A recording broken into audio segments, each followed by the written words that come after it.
Number one, put God first. Put God first in everything you do. Everything that you think you see in me, everything that I've accomplished, everything that you think I have, and I have a few things, everything that I have is by the grace of God. Understand that. It's a gift. 40 years ago, March 27th, 1975, it was 40 years ago, just this past March, I was flunking out of college. I had a 1.7 grade point average. I hope none of you can relate. I had a 1.7 grade point average.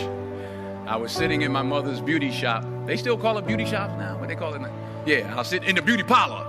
I was sitting in my mother's beauty parlor, and I'm looking in the mirror, and I see behind me this woman under the dryer. And every time I looked up, she was looking at me, just looking me in the eye. And I didn't know who she was, and I said, she said, somebody give me a pen, give me a pencil, I have a prophecy. March 27, 1975, she said, boy, you are going to travel the world and speak to millions of people. Now, mind you, I was flunked out of college. I'm thinking about joining the army. I didn't know what I was going to do, and she's telling me I'm going to travel the world and speak to millions of people. Well, I have traveled the world, and I have spoke to millions of people. But that's not the most important thing, the success that I had. The most important thing is that what she taught me and what she told me that day has stayed with me since. I've been protected. I've been directed. I've been corrected. I've kept God in my life, and it's kept me humble. I didn't always stick with him, but he always stuck with me. So stick with him in everything you do. If you think you want to do what you think I've done, then do what I've done and stick with God. Number two, fail big. That's right. Fail big. Today's the beginning of the rest of your life, and it can be very frightening. It's a new world out there. It's a mean world out there, and you only live once. So do what you feel passionate about. Take chances professionally.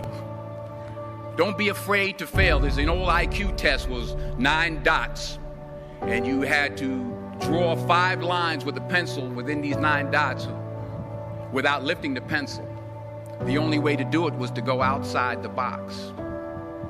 So don't be afraid to go outside the box. Don't be afraid to think outside the box. Don't be afraid to fail big, to dream big.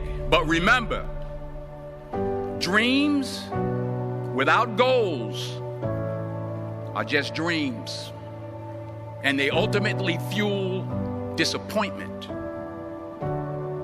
So have dreams, but have goals.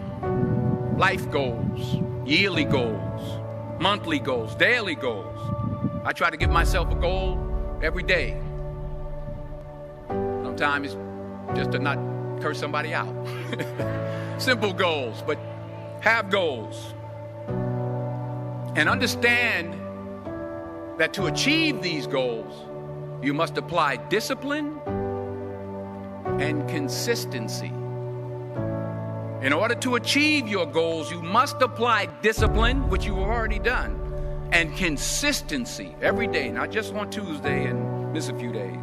You have to work at it every day. You have to plan every day. You've heard the saying, we don't plan to fail, we fail to plan. Hard work works. Working really hard is what successful people do.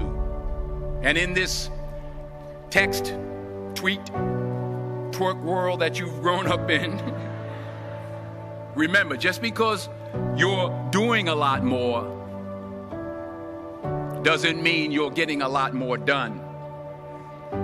Remember that. Just because you're doing a lot more doesn't mean you're getting a lot more done.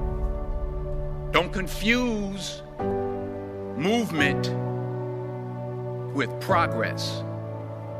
My mother told me, she said, yeah, because you can run in place all the time and never get anywhere. So continue to strive, continue to have goals, continue to progress. Number 3, you'll never see a U-Haul behind a hearse. I'll say it again. You'll never see a U-Haul behind a hearse. I don't care how much money you make, you can't take it with you. And it's not how much you have. It's what you do with what you have. We all have different talents. Some of you will be doctors, some lawyers, some scientists, some educators, some nurses, some teachers. Yeah, okay. Some preachers. The most selfish thing you can do in this world is help someone else. Why is it selfish? Because the gratification, the goodness that comes to you, the good feeling that I get from helping others, nothing's better than that. Not jewelry, not big house I have, not the cars, but it's the joy. That's where the joy is, in helping others. That's where the success is. Finally, I pray that you put your slippers way under the bed tonight, so that when you wake up in the morning, you have to get on your knees to reach them. And while you're down there, say thank you for grace. Thank you for mercy. Thank you for understanding. Thank you for wisdom. Thank you for parents. Thank you for love. Thank you for kindness. Thank you for humility. Thank you for peace. Thank you for prosperity. Say thank you in advance for what's already yours. That's how I live my life. That's why I am, one of the reasons why I am today.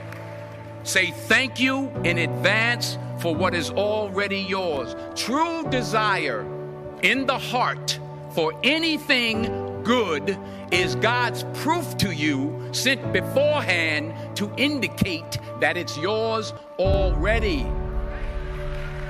I'll say it again.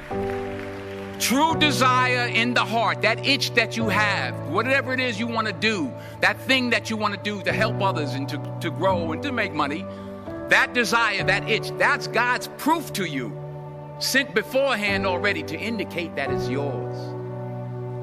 And anything you want good, you can have. So claim it. Work hard to get it. When you get it, reach back. Pull someone else up. Each one, teach one. Don't just aspire to make a living. Aspire to make a difference.